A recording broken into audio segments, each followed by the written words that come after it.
Ashama harka fuunee kabajamtoota jaalatamtoota hordoftoota YouTube channel keenya jalatti argamtan hundumti keessan iddoof lafa jirtanitti nageenya jaalalli waaqayyo isiniif haa baay'atu jecha hordoftoota amantaa birootiin ashama harka fuunee jennee jirra. Egaa akkuma beekamu kana dura viidiyoolee garagaraa qabannee isinii dhiyaachuudhaan beekamna. Har'a immoo viidiyoo adda ta'e wayii isiniif qabadheera.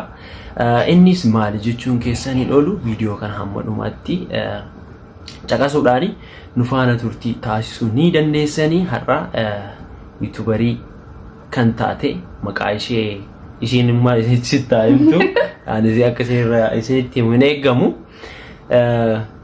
qaamaan wal agarree nama YouTuberii wajjin hojjedhe keessa YouTuberra wal bare keessa ishee adda dureedha. Qaamaan immoo har'a akkana wal bira geenye gama keessanitti immoo bifa kanaan qabannee dhufneerra. Mee adda duree akkaataa YouTube irra turtee fi kana dura maal argite jira ana malee nagar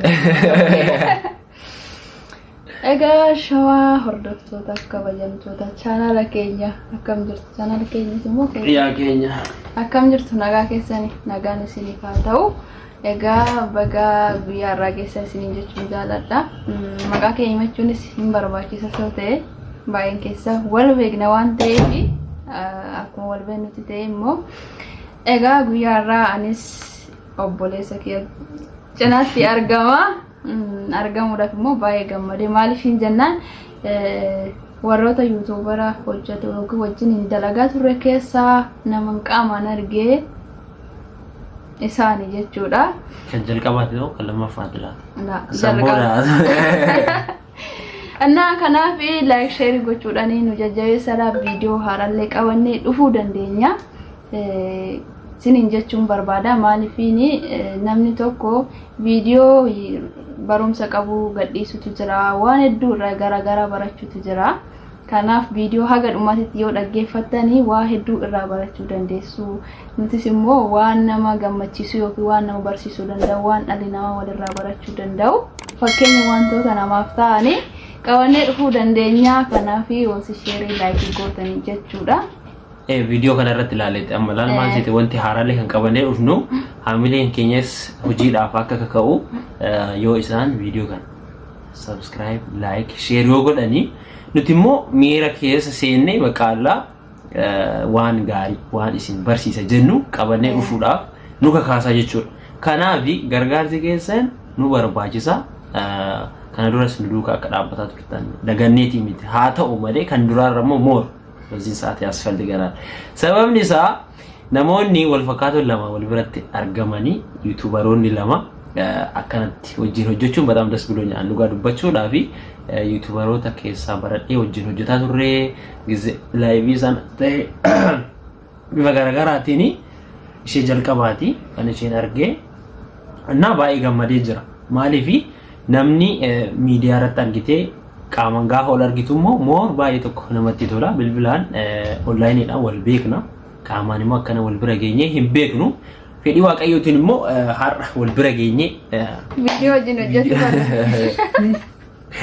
viidiyoo hojjechaa jirra jedheetan yaada. Isinillee takka takka keessaniin akkanatti dhufee bakka isin jirtanitti madaamii eeyyamsiisaatii dhufee viidiyoo isin faana hojjedha. Obboleewwan koo qaalii baay'ee isin jaalanna baay'ee isin kabajna. Kanaafuu kanatu barbaachisaa viidiyoo haaraadhaan walitti yoo deebine maaliif namni tokko waan tokko walirraa barata. Kana malees immoo warreen haftanillee akka wal barannee akka immoo qaama wal argine waan hedduu walirraa barannu abdii guutuun qaba jechuudha. Viidiyoo gaarii viidiyoo nama barsiisuu danda'ullee isinirraas barachuun isinis immoo deebitanii nurraa barachuun dirqama jechuudha. Inni guddaan maalidha?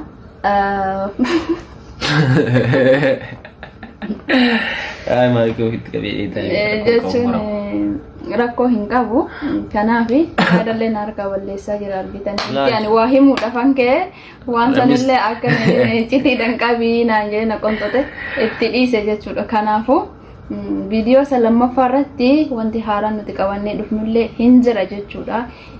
Akkamitti Girmaa bira dhufte yoo kan jettan ta'e sababa Girmaa bira dhufeefillee baruu dandeessu jechuudha. Jalqaba irratti garuu wanti isinirraa eegamu amma sa'aatii kanatti share godhaadha, viidiyoo daawwadhaadha. yaada qabaattan immoo koomentii jalatti nuu kaa'adha.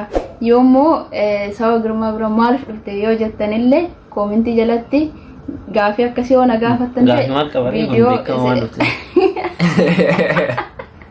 gaafii qaba koomentii jala barreessa kun gaafii maal qabu ifa maal viidiyoo dalagu dhufe kun ifa isa akkasii sobdum hordoftoota kiyyammaa akkasii akka sobdum fedha lamaan nyaa'u maraafuyyuu bulleen laalla isinitti hin dheeressinu dubbiin baay'eetti farriitti hin fe'anii jedhu Oromoon. Kanaaf viidiyoo haaraa isiniif qabannee aga dhufnutti qophiidhaan nu eegaa. Har'a beeksisa kana dabarsuu dhufne malee haasa'u nuuf. Garuu ani viidiyoo dalaguudhaaf kan na kakaasu biyaans viidiyoon kuni maal jeesitti laayikii isaa app yoo ta'een ala alsara. Indisicha bifa kanadha. Sheerii maara wal biroo jira ree jarri lachuu wal biroo jira. Isinitti muddaa wanti isinirraa eeggamu sheer laayik komentii yaada keessan immoo takka takkaan komentii jala deemnee sakattaanii deebisnee kennina jechuudha. Ana viidiyoon ara dalaguu barbaanne wanta biraa wanta haaraa osoo hin ta'in akka beeksisaatitti isiniif qopheessine malee wanta haaraa qabannee kan addaa hin finne jechuudha. Garuu viidiyoo isa lammaffaa irratti wanti haaraa wanta adda ta'e wanta nurraa barachuu barbaaddanillee isiniif dhiyeessuu ni dandeenya. Yoo gaafii qabaattan immoo gaafii gaafachuun mirga guutuu qabdu isin. Keessattuu jechuudha. Keessattuu amma dhimma warqiitiin wal qabatee jechuudha. Haalli warqiin as dhuftee maal akka ta'e keessattuu ijoolleen biyya Arabaa jirtan isin fayyada. Maaliif nuti obboleeyyan keessanii haga dandeenyuun obbolummaan keenya afaaniin qofa osoo hin taane gochaa illee wal gargaaruu dandeenya. Kanaaf isin fayyadadhee abdiin qaba. Yoo viidicha kana hanga dhumaatti caqaftanii sheer gootanii waan isin fayyadudha. Waan irraa barattanii waan boru isin irra gahu yoo nurra gahe wanti akkasii sun maal gochuu qabna kan jedhu sanii diitilii isaa yoo ni barbaaddan ta'ee viidiyoon kun important no. Subscribe, like, share gochuu. Kanaaf hundumti keessanuyyuu turtii amma waan nufaana gootaniif galatooma isin jaalladha. Isin kabanya. Isin kabajamtoota horaa bulaa. Deebana. Subscribe gochuu garuu hin dagatina. Dagatina. Bye bye.